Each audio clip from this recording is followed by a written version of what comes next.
Vance. And so, Jenny, did J.D. Vance accomplish that? Did he make a good impression? I think he did make a good impression.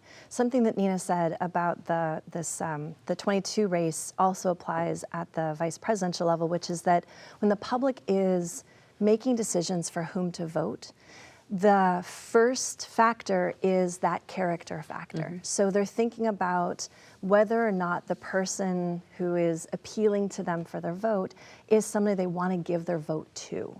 So do they like them? Do they see them as being a good representative? Do they feel that they will represent their interests?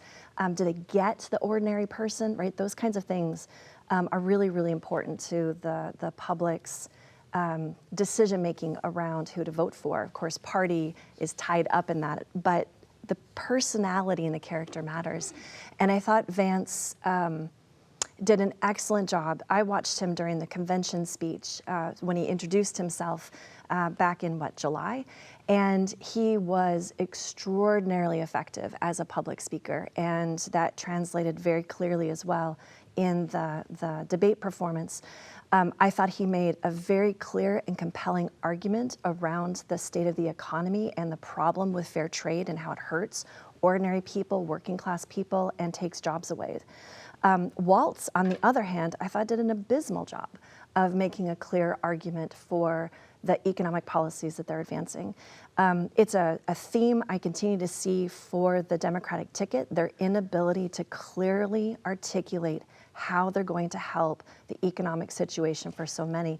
You know, back to what Tara said, the economy matters greatly, and that needs to be addressed. So, Tara, you mentioned in the Mannion debate about how he talked about supply chain and COVID as reasons for inflation, and in the vice presidential campaign debate, Waltz didn't do that, and he just kind of let it, let the charge stick that, well, you guys caused inflation.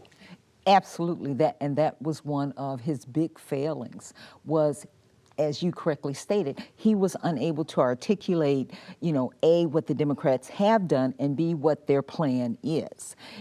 Every time he attempted it, it was almost as if in his head, he couldn't get his facts straight, so he was hesitant to go forward. Okay, Nina?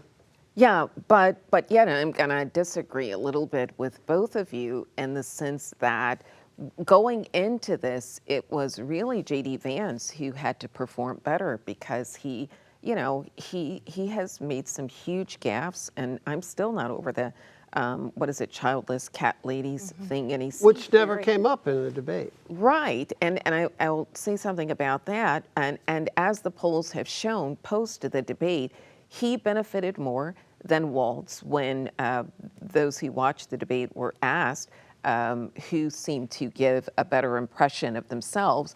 Vance had actually moved up. However, when it came to the question of who, after watching the debate, it seemed would be better as president were that to become necessary, then it was clearly Waltz who ran away with it. But as to the overall impact of vice presidential debates, they rarely have had much impact. Over the past 6 presidential election cycles, there's only one where there was some movement, and that was back in 2000 with Cheney and the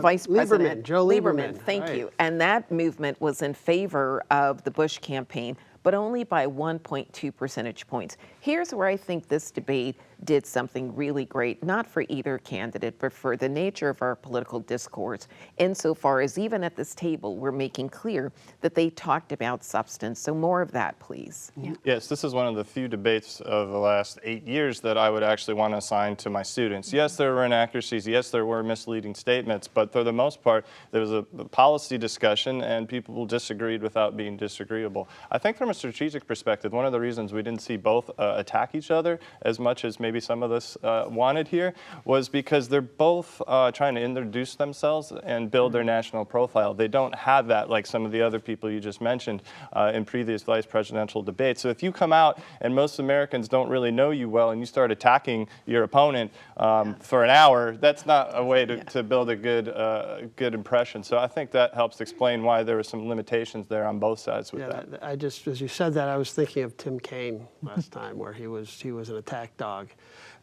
What about the media? How did CBS do? They said they weren't going to fact check, and they lightly did. But even the fact that they said that up front, are they sort of bending to this movement now that no, just let us talk?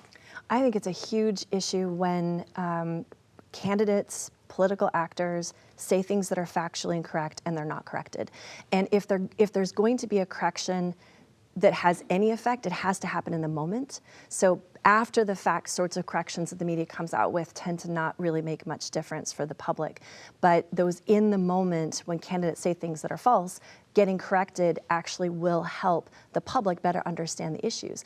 And so this, we're not going to fact check, in the moment, I think is really problematic. I also really dislike the false equivalency.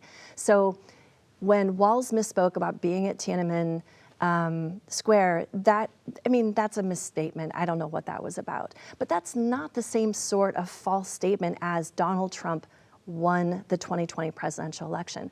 That is hugely consequential for our republic, and it has to, that needs much more attention. And the question about that led to that point about democracy was the very last thing, which seems like a pretty important point to bring up. It's a delicate balance, I feel, for media organizations, and particularly the people that are doing these debates, because they don't want to make themselves the center of the attention. So yes, in an ideal world, I'd want them to serve the government watchdog role and fact check people, but the reality is you have to do that very sparingly, or you're going to distort the overall nature of the debate. Yeah, I have a problem with it. And my problem is this, that it is very difficult, if not impossible, to do it consistently.